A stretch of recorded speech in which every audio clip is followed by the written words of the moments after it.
Hello, everybody. Happy October middle. Bronze of Modern Gods, I'm John. I'm Richard. I have no idea what that intro was about, but hey, if you're not Pre-Halloween, that's what we call it. exactly, follow us on Facebook and Instagram, Bronze of Modern Gods, YouTube, algorithm, like, subscribe, all that stuff. Leave us a review on your favorite podcast platform. A lot of you are audio only folk. We don't want to forget you. Hi, how are you? Hello. Are you enjoying your commute or whatever you listen to us? A lot of people listen to us while they bag and board their books, I see. Oh, yeah, that's great. Great. Are you using proper polypropylene, please? Hopefully no Scotch tape. Please. Wrap that rascal. Practice safe boarding, bagging, whatever. Hey, we've got a lot today. A jam-packed episode, show and tell, underrated books of the week. We've got the 25-year rule with a little Captain Kirk action, Richard. Yeah. You're a Star Trek fan. We're going to give a little tribute to the great Keith Giffen, who passed away this week. But first, as always, we start with our hot book of the week. Richard, what is all this New York Comic-Con foil crap? And as you put in the show notes, have we learned nothing? Seriously, people, just New York Comic-Con, I'm looking at all the foil exclusives. It's embarrassing. It's lazy, in my opinion. I don't know. It's to me, foil and die cut and all of the different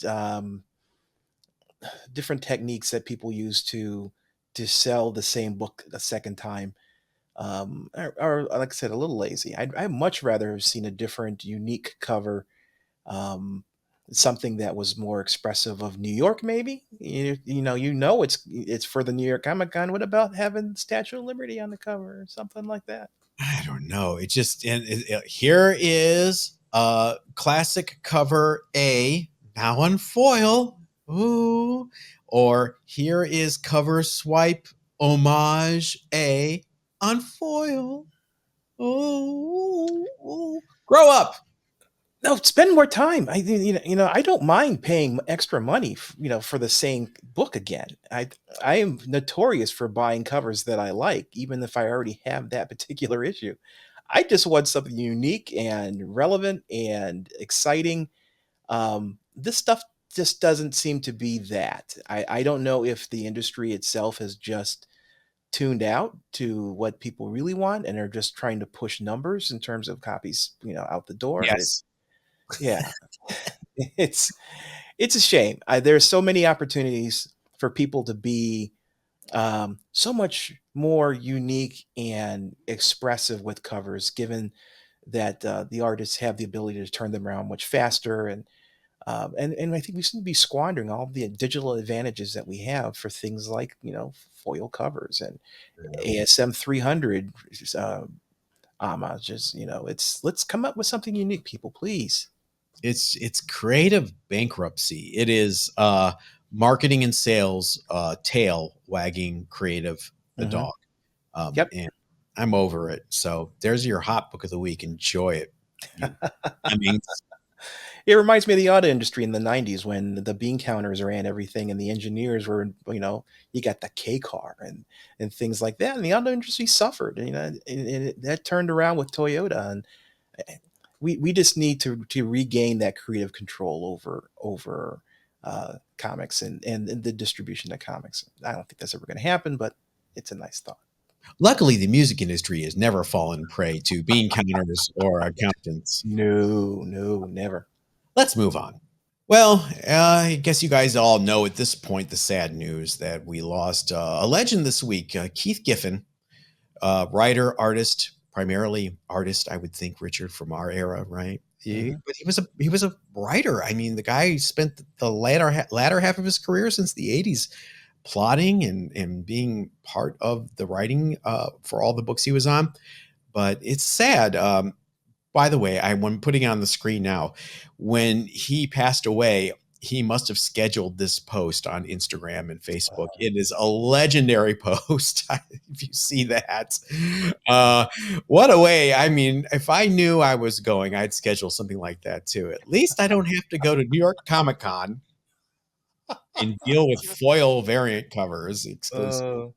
Uh, But yeah, just a legend, Keith Giffen. So we thought we would spend some time on today's show remembering our favorite Keith Giffen moments in the books he worked on. And of course, since a lot of his career was at the Distinguished Competition, we thought we would bring on our favorite DC Comics fan and expert, our good friend Evan.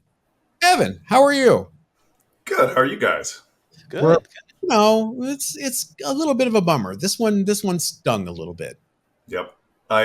Perez hit me in the feels. This one, I think, hits me a little harder.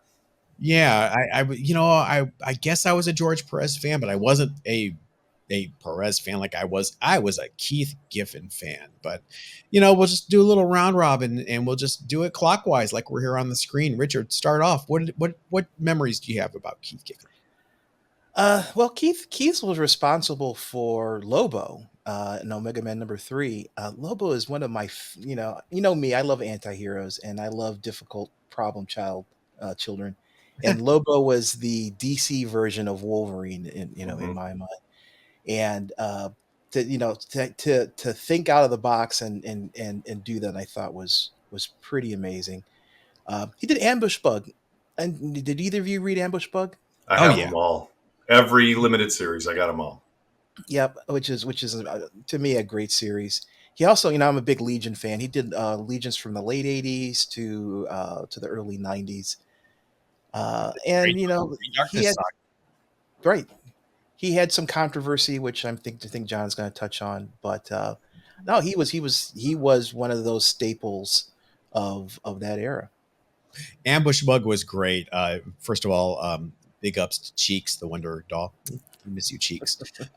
And it just biting the hand that feeds you. DC Comics in the Julie Schwartz, I guess, was the editor of Ambush Bug, the first limited series. To let that go by, just completely mocking your employer. I guess when he tried to do it again in the early 2000s, it wasn't received as well from the corporate overlords. So, uh, but that was Keith Giffen. He just didn't give a crap. Evan, you talk about So let's key in on the ambush bug thing for 1 second. First of all, the character's still kicking around, which is great. But there would be no Deadpool if there weren't an ambush bug, because ambush bug was talking to audiences and talking about being a comic book character way, way before Deadpool did. And those limited series are hilarious. By the way, Richard, Lobo and Wolverine did fight once in DC versus Marvel, which Wolverine won, and there's no way that would happen. But they did fight. So I just wanted to bring that up. So for me, I have 3 words.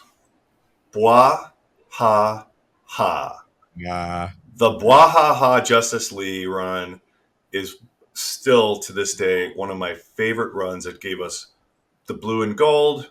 It gave us Fire and Ice, which, by the way, they're back out with their own book.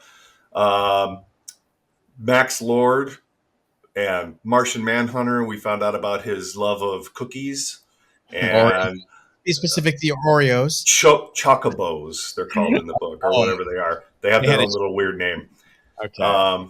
But, that run is hilarious. And the best thing about that run is, while everybody thinks back about it as like some sort of slapstick thing, there was some hardcore, heavy-duty, dark moments in that run, too. And he was really good at like swinging between the two and sometimes even doing them both at the same time. Plus, correct me if I'm wrong, I think that run gave us Guy Gardner getting punched out by Batman, which is still brought up. One punch, that's right. So, yeah, everything about that run is just chef's kiss, and it's a bummer because people they try every once in a while, they try to bring that team back together again. It's not the same. That was such a good run. Well, that you reference, I think you're talking about the dark stuff, the Despero story. Oh, horrifying. That's really good. And I think they're also, he and JMD Matias, I think they're the ones, if someone in the chat tell me if I'm wrong, I think they're the ones that discovered Kevin Maguire. Oh, and wow. and Right. got him to be on the book. And you could tell Keith Giffen really liked Kevin McGuire because his later style, he kind of apes a little of Kevin McGuire a bit, Yeah. and I like that as well. But it's a good transition to the slight controversy of Giffen in the '80s when he discovered Jose Munoz, and really was just kind of, I don't know, was it wholesale thievery or was it influence? Yeah, there were some panels that were outright taken, but who's Yeah, Wally Wood swiped? right. Okay. Is it Greg Land bad? No, it's not. Okay. Put tracing paper over your favorite Playboy mag Okay, that's kind of what I was getting at. But or frozen porno frame. But you know, as much flack as he got, he addressed it later in his career, and he's like, "Hey, there was a part of my career where I was really way into my influences and I was Xeroxing it, and I had to get out of that." And he took a 2-year break, and that is interesting to me because that's probably my sweet spot for Keith Giffen, besides his early Defenders run where he's just imitating Jack Kirby blatantly. yeah. That short run he did in the New Universe Justice, it's like 3 issues of Justice where it's really dark and it's just a spotting blacks and very atmospheric. And the same thing with the last few issues of Hex of all books. He's on the Jonah Hex in the Future title. It's about to get axed and they bring him in, and it's just, there are some panels that are so impressionistic. You have to look at them and go, what am I looking at? You have to hold it sideways. Like Sienkiewicz. Yeah. Boy, the New Universe, you should do a whole show on that. That's a moment in time. Oof. I know. But he had a title, and you guys know me, I love the obscure stuff. There was a title for Epic he did with Carrie Bates called Video Jack. And it was about a kid who gets trapped in a computer in a video game or TV or whatever, blah, blah, blah. But the art is great. It's a fun book. And, 6 issues and out. The gray market digital download era, you might want to see if you can check it out, if it's up there. But yeah, Keith Giffen, this is a tough one. And we're going to miss him, I think. Yeah, I think about that Legion run that you were talking about, Rich. All the great moments, Death of Karate Kid and Princess Projectra turning into, what was her name? She had a second identity, Block, all the funny stuff there. And every Legion title that has come since that one, I have been comparing to that run. And that makes me sound like an old man yelling at clouds. But it kind of is. That was such a good run that's kind of what I compare all the other Legion runs to. How did you feel about 5 years later? That's when I came on. Did I read 5 years later? That was the Tom and Mary Beer Bomb relaunch that took place years later, and the Earth's been destroyed. Hold on, was that 90s? That was late 80s, early 90s. Okay. Yeah. Because I backed out. I think I was only collecting X-Men and Spider-Man at the time. Okay. So I think, Richard, you were on your sabbatical as well. Yeah, I was, yeah. I think a lot of people are on their sabbatical around that time. Legion fans, you got to check out that 5 years later run. It is insane. Well, Evan, thanks for joining us. Before you go, I want to give Evan and a little plug here. His electronic duo called She Won Him Too, have a new EP out called We Dream in Neon. It is fantastic. Thank you. It is great. And just to give you a little taste, cue up the 30-second clip.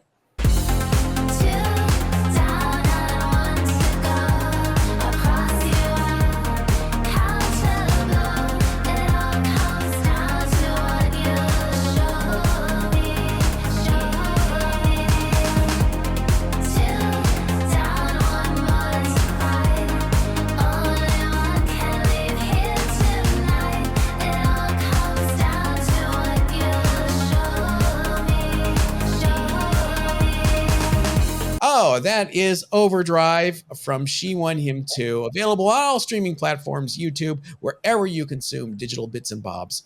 Evan, thank you so much. Thank you. Hopefully I get to come back with a happier topic next time. Yeah. Well, Stop dying, comic book people. I know, but these guys need to be celebrated. They need to be Yeah. celebrated, and we are losing part of our history bit by bit. I would say we've been losing it since the '90s when Jack Kirby passed away. It's just been slow. We're all getting old. It happens. It does. It does, and change is inevitable, and I think we've been seeing some signs of that recently. So. Well, onward and upward. Unfortunately or fortunately, life goes on. So let's talk about some show and tell stuff this week. I've got one to start us off with a bang. I mean, boom. We're talking a key. Patsy and Heidi annual #1. That's Heidi, not Hetty? I believe it's Heidi. I Okay. think that's how it's pronounced. Like Heidi Lamar. That's Headley. Yeah, that's Heidi Wolf, and there's Patsy Walker. Nice. They had a book, a spinoff title from Patsy Walker, where it's kind of like Betty and Veronica.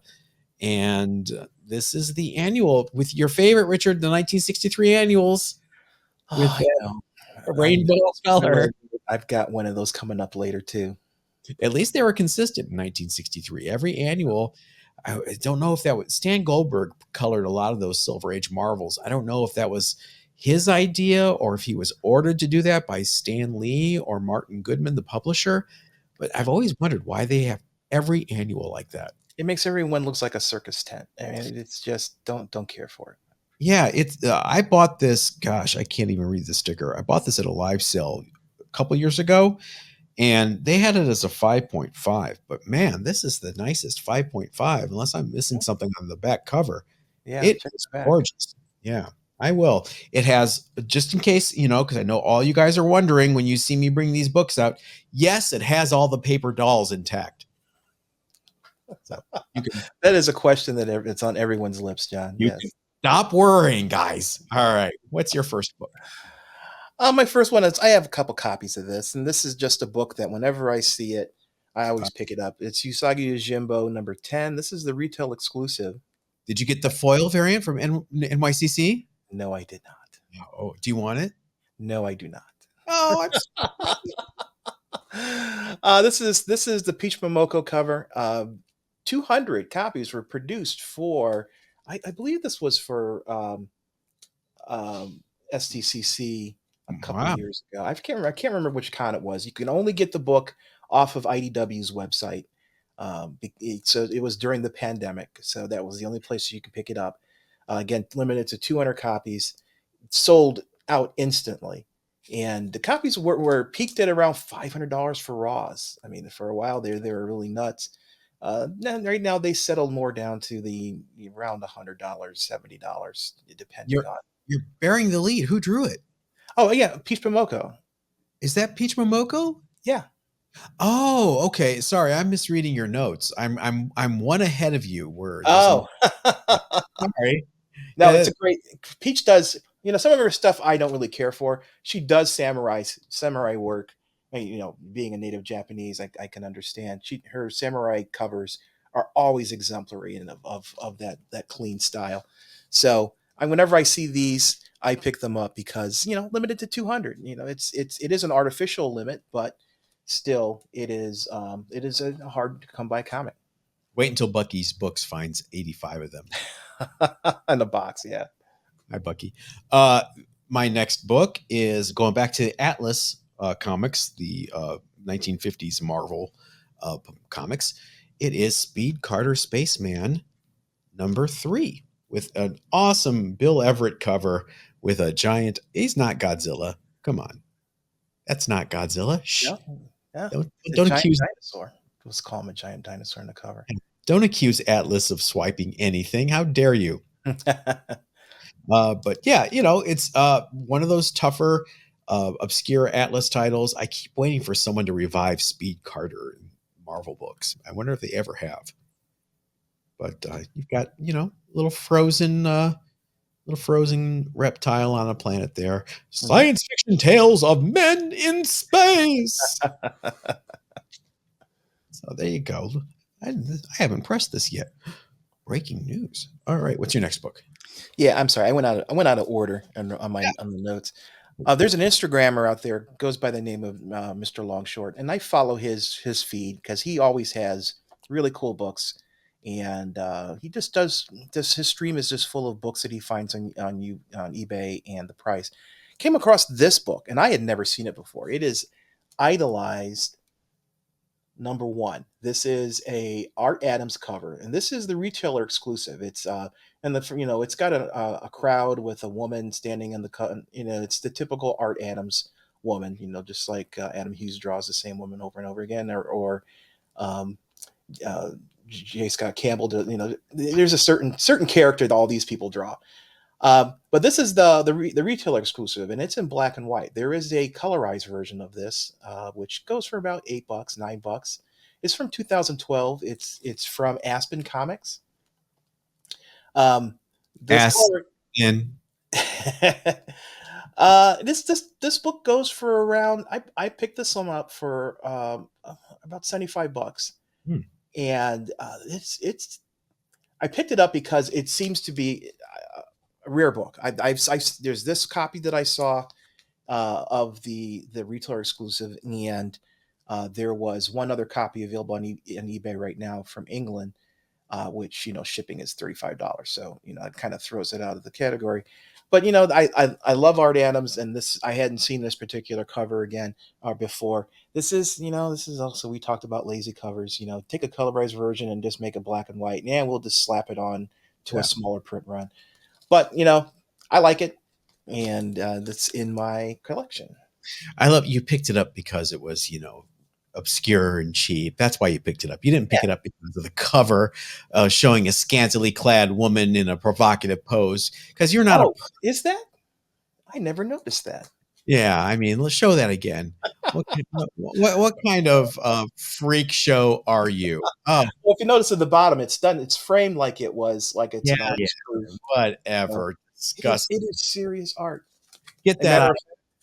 Get of that exploitative stuff off the screen because I'm going to talk about Thunderbolts number 77. wow, yeah, total 180 there, John. This, unlike Richard's book, is high art. Yes, the booty shorts definitely just screamed Salvador Dali. Yeah. For people who are unfamiliar with this era of Thunderbolts, with issue 76, then publisher Marvel, Bill Jemas, hated superheroes, hated them. So he got rid of lots of creatives at the time and tried to bring in people from outside the industry to reinvent Marvel. And he loved putting scantily clad women on the cover. That's what he thought he was selling to fanboys. And Thunderbolts became a book about a bunch of super powered fighters, like boxers, martial artists, things like that. It lasted 6 issues. I mean, talk about killing a book, a franchise for years. I never forgave him for that. And so this is just my reminder to never forget what Bill Jemas wrought at Marvel. So what happened to him after? He got fired. The end. Bye. Good for Stan. I'm not good. I don't take glory in people getting fired or laid off. I really don't. What's your next book? My next book is a book I've actually had for a while, but I like talking about it. It is Iron Man and Submariner #1. This is a great book to pick up right now. Prices are kind of soft, and this is a mid-grade book. You can get this pretty inexpensively. It's the both Iron Man and Submariner went on to have their own solo series. This book predates both of those solo series. So if you're looking for something earlier than Submariner #1 or Iron Man #1, this is the book. And it's got both Iron Man and Submariner on the cover. And I just love the artwork. The colors are just gorgeous on this book. I love the white background, and the 60s were amazing for colors like this. So in this soft market, I think this is a great pickup if you can find it raw. I've seen it raw for as cheap as $120. You can get a graded book for a reasonable amount of money, then I'd pick it up, because this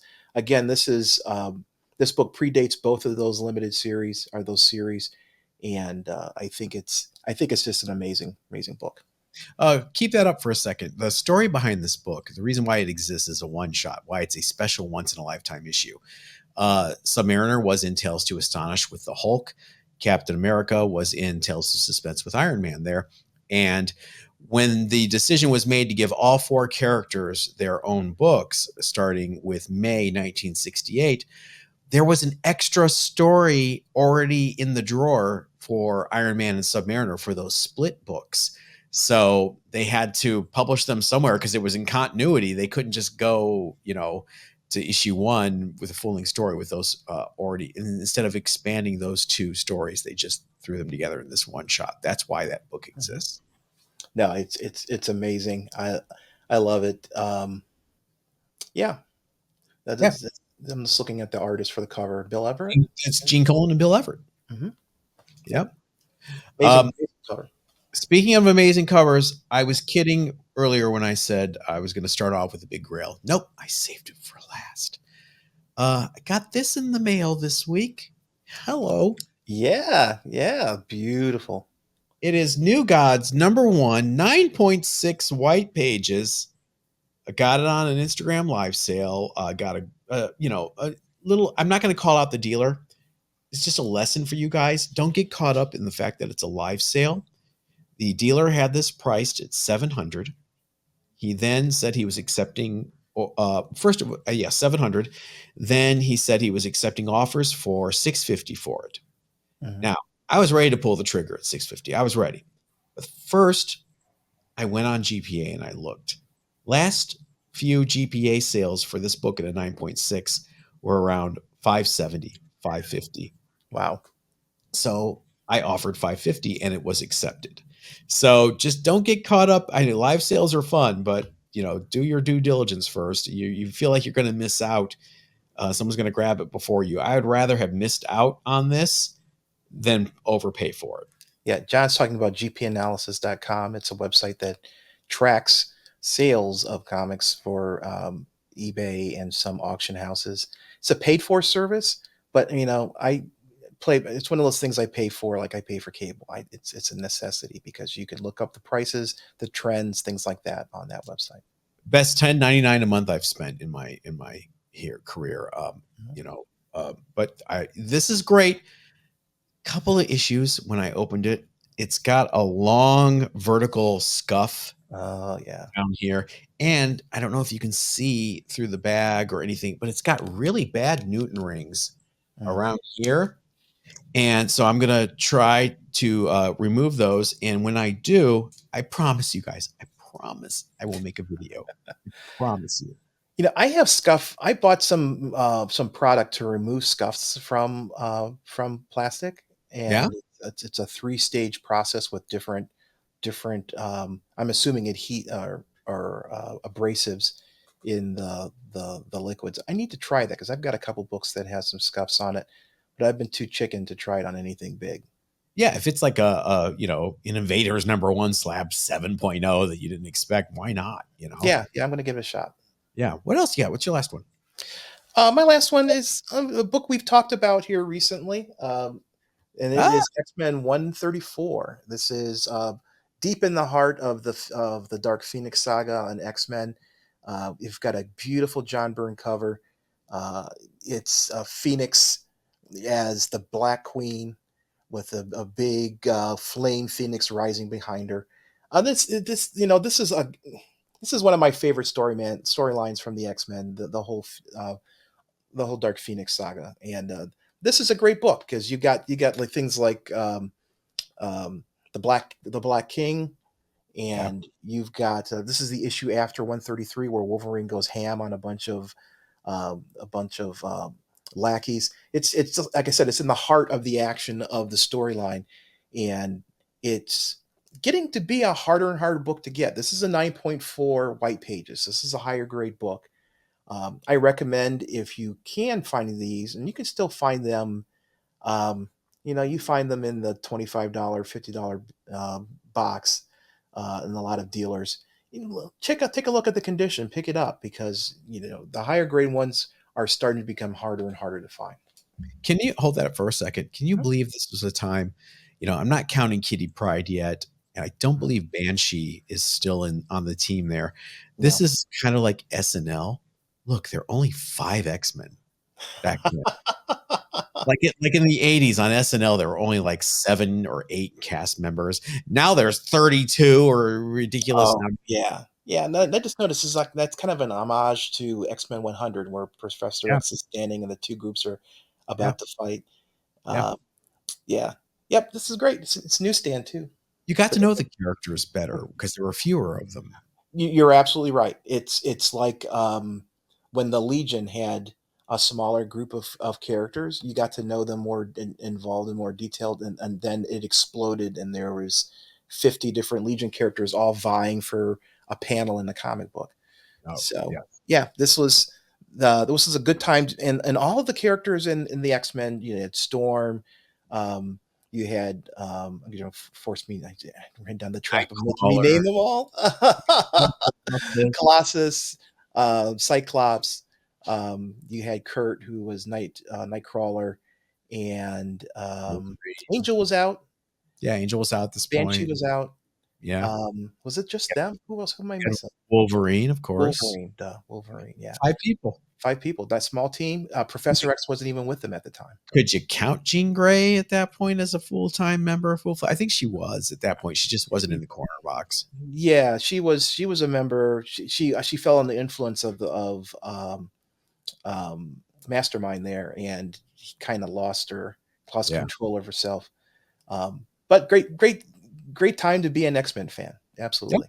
Very good. Before we move on, it would not be show and tell without the Doll Man bondage cover of the week. Okay, you have to describe this one.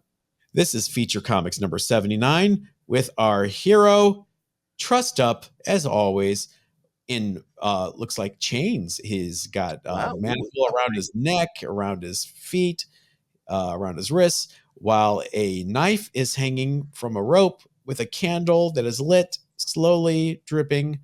And when the candle gets extinguished, the rope will fall, the knife will go plunging right into his crotch, apparently. Oh, for those who are on the podcast, it's aiming a little higher than his crotch. It's gonna drop to his crotch, I'm telling you.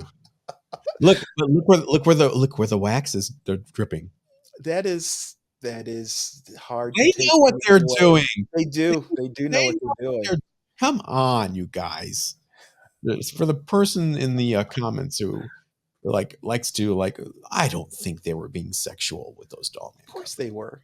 It's too blatant. Just like all of those innuendo Archies. They know what they were doing.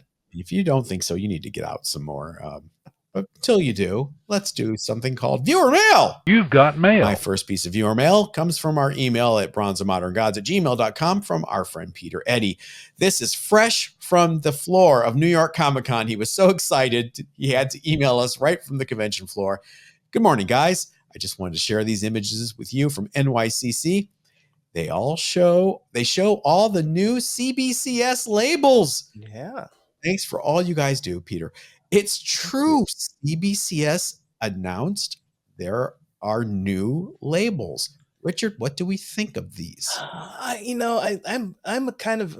We talked about this earlier. I'm mad about it. I think it's still aping the design that CGC has. I mean, it's slightly different, but you still got the white background with the number on the left hand side and the blue label and blah blah blah blah blah blah. I understand there's familiarity in that format, and CGC is in charge of that.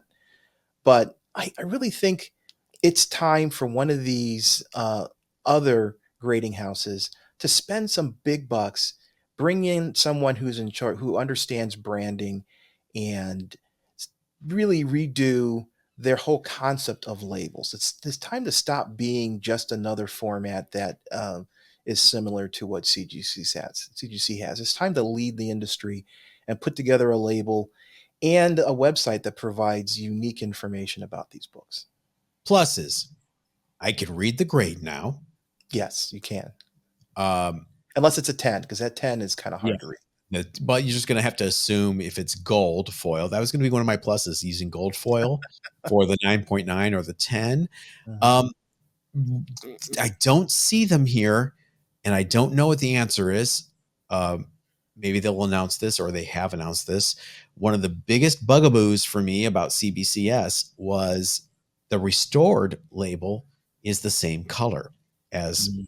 unrestored label. It just says restored underneath the grade. Did they fix that? Is there a different color restored label, or are they still blue like this with notes?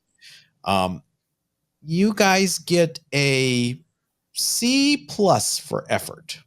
Yeah, no, don't get me wrong. I appreciate CBCS because they do things that CGC doesn't do. Like, they have the ability to verify signatures without having to actually witness them, which is amazing because you get books, you get people like J. Scott Campbell that sells autographed books. If you send that book into CGC, you're going to get a green label because that book has the signature on it, but you can get a yellow label from CBCS. So I appreciate that. And I think the case to redesign they did a couple years ago is exemplary. I think their cases are really, really well made. And, I don't want to knock them for the product that they have. I'm just thinking the industry in general needs to stop trying to be almost as good as CGC, and differentiate themselves, and in the process help drive the industry into a better place, because that monopoly that CGC has, I think is really stagnating the whole concept of slabs. They haven't changed much in the past. We need a Uh, disruptor.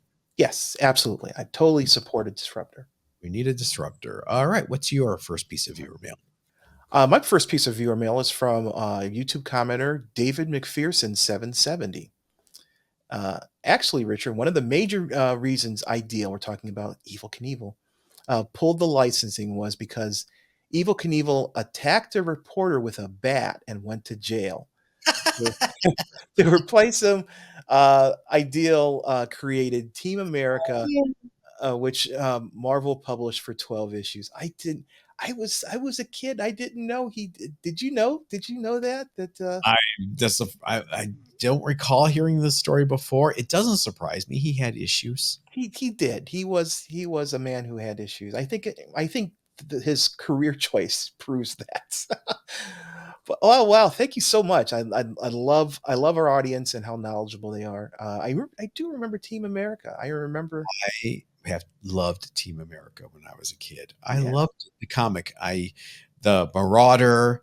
Are You Ready was one of the characters' names. Lobo. He was a bad hombre. That Lobo. I like Lobro better.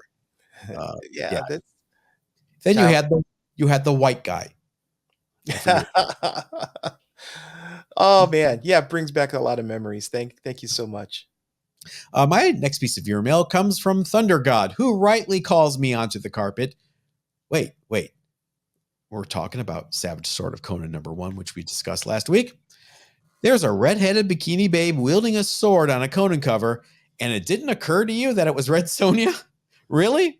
I love the show, but Batman, world's greatest detective, you are not. But keep up Uh, the good work, gentlemen. Thunder God, it's one of those covers that I've seen so much in my life that I become like sort of blind to it after a while. And, there's so many bodies and chaos and things on that cover, but I just remember holding it up last week and I'm looking at it in the monitor and I'm like, oh, that's Red Sonja.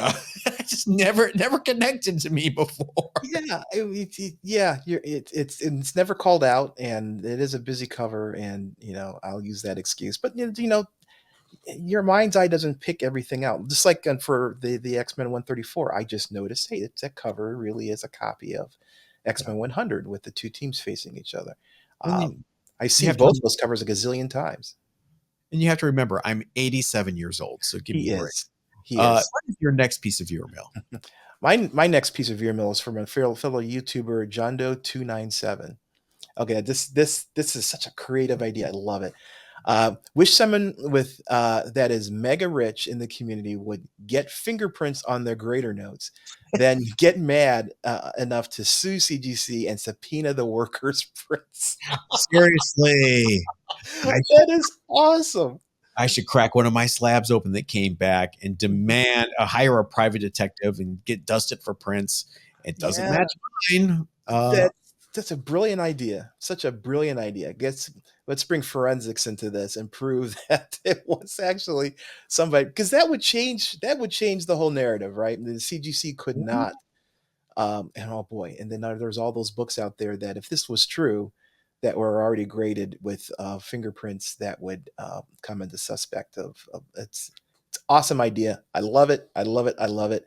Hopefully I'll win the lotto and we'll be able to try this out. Let's keep John Doe on our side, for God's sake. My next piece of viewer mail comes from our buddy Kmart Comics, who DM'd us, slid into our DMs. Got caught up on this week's episode last night. Love Evel Knievel. I think what ended Evel Knievel's reign of dominance, at least for me, was Star Wars. The world was never the same after that movie came out. This was my Halloween costume my mom made for me and my little sister, Halloween of 76 or 75. Look at little baby Kmart. Oh, that's awesome. I love that. He's got a good point. Star Wars came out in 77, right? And it forever changed everything. Entertainment was altered by that movie, and you had a new set of heroes. You know, and Evel Knievel, while he was awesome, wasn't Luke Skywalker. You can't compete with a guy wielding a lightsaber when you're plunging down Snake Canyon because you misjudged the velocity. Yeah. And the Death Star and Darth Vader and blah, blah, blah. I mean, yeah, that's a good point. And maybe that's what drove him to a baseball bat. Yeah, you never know, you know. Who carries a baseball bat with them to a press conference? Apparently Evel Knievel. Okay. Or maybe the reporter came to his door. Who knows? What is your last piece of viewer mail? My last piece is from a friend of the show, Minor T's Comics, Steven. And he sent us an email talking about Betty Page. Published in 1998, this book is two recent topics wrapped into one: Dave Stevens' love and racist depictions of indigenous people. Booga booga, booga booga. Yeah, this is a problematic cover. I understand what they're doing. It's got Betty Page in the cover, and she's surrounded by a bunch of indigenous people who are up in regalia, and it's mimicking the covers you would see in the 40s, you know, mid 40s to mid 50s. You had a lot of covers where you had bikini clad women who were surrounded by this, you know, the threat of these indigenous people, and it spoke to the mindset of the time. So I think this cover is in homage of that concept. I know for a fact that this cover could not be printed today. This is definitely not material that would fly in 2023. But as everything, I take all comics in context and understand that people aren't trying to be offensive, at least for the most part. But this is a great Dave Stevens cover. Betty Page is an icon in the good girl art industry, not only in comics but in just pop culture. So this comic, I think, celebrates her and puts her in that role of Arula, you know, Queen of the Jungle. So I don't have any problem with this cover. I just think it's an interesting cover in that they've decided to homage those covers from the 40s and 50s. If you look, Dave Stevens is really, is it a swipe? Is it an homage? If you look at the guy on the Betty Page cover on the far left, it is a mirror flip of Frank Frazetta's figure on the bottom of Thunder #1. That is really cool. Yeah, that is really cool. Right down to the white hair thing happening. And yeah. You know, so he obviously knew what he was doing. You know, you're right. It's an homage to that Frazetta Thunder cover in some ways. That is cool. Yeah, I want that Thunder #1. Yeah, that's a nice find. I know why you want that Thunder #1. Hey, what's up? But no, it's great. I mean, even the color, yeah, the composition is very similar. That's pretty cool find.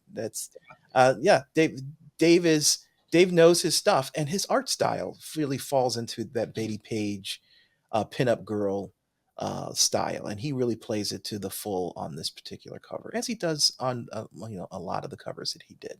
Miss Just Dave, wish he was around. We could ask him. we should. We could. We should have a seance for Halloween. Just remember, thunder only happens when it's raining. Oh, that's bad. It is really bad. Almost as bad as this segue to the 25-year rule. It was such a bad segue, you didn't even catch it. Oh no, seriously. Awful. Hey, 25-year rule is when we go back 25 years to when nostalgia kicks in.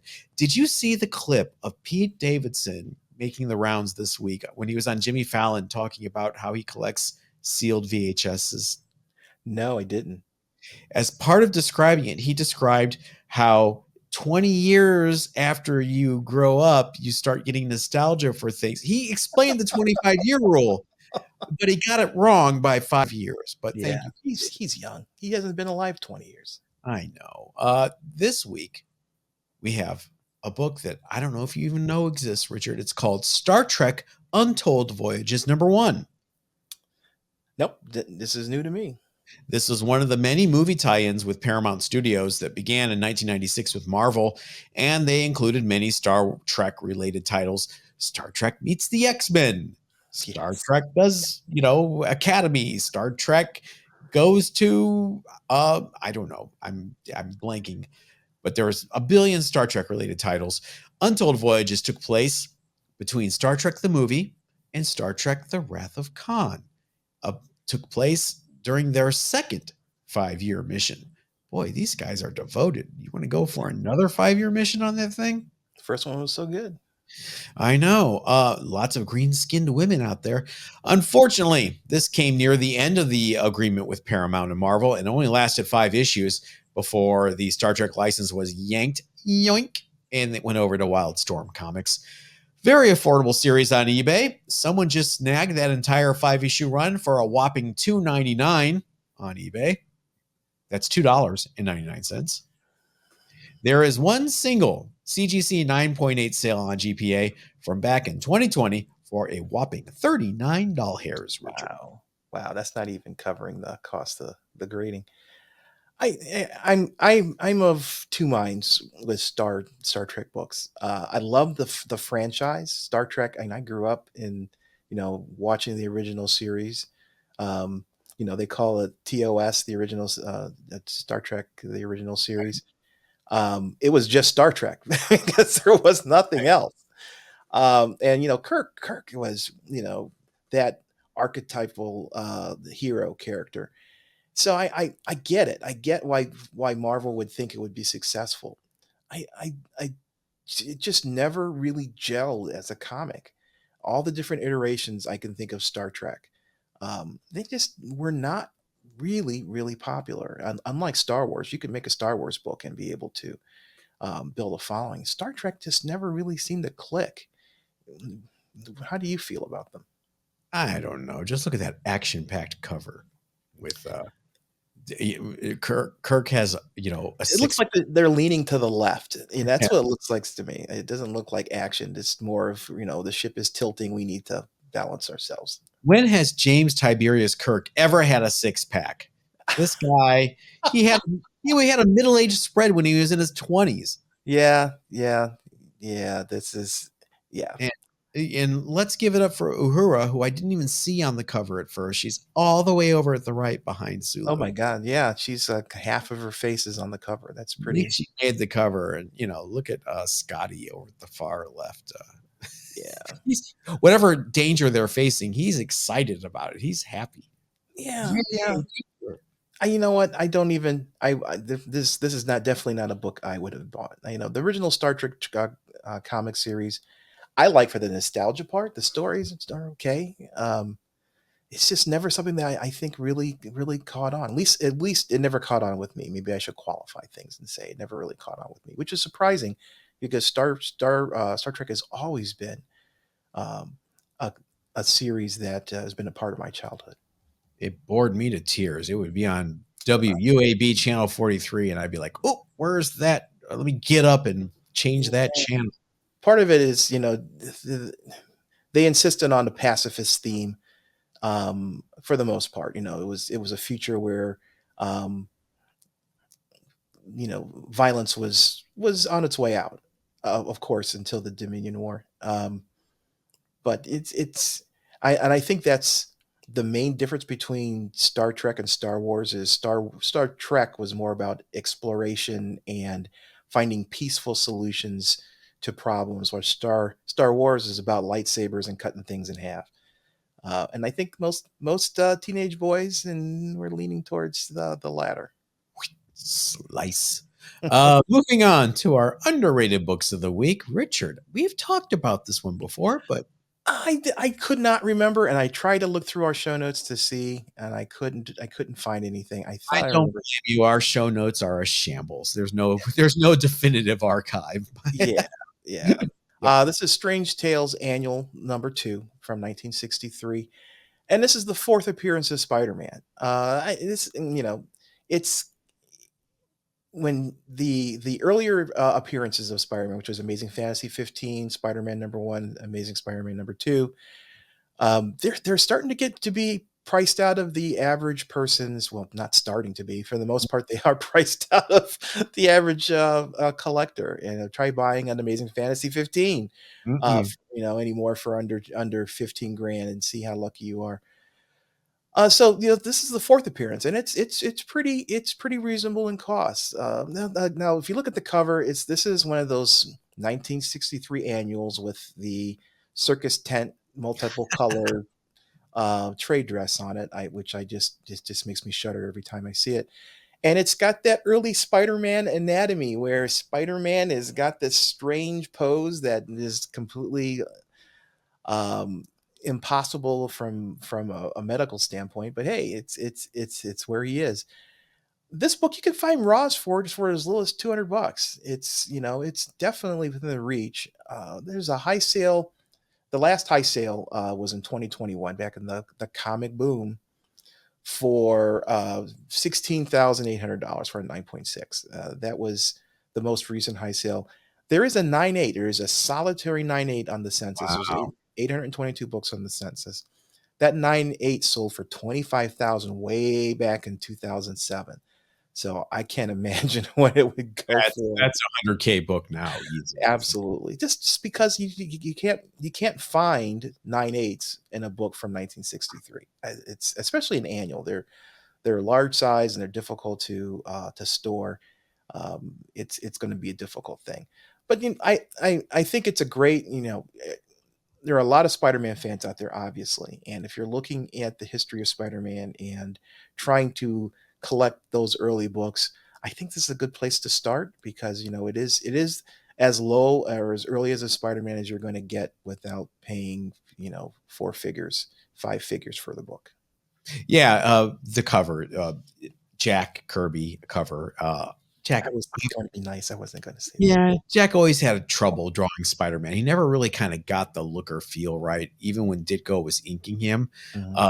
Also, Stan Lee, I know you're busy, but you're the editor. You let this cover go without the spider emblem on his chest. Can't blame Jack for that.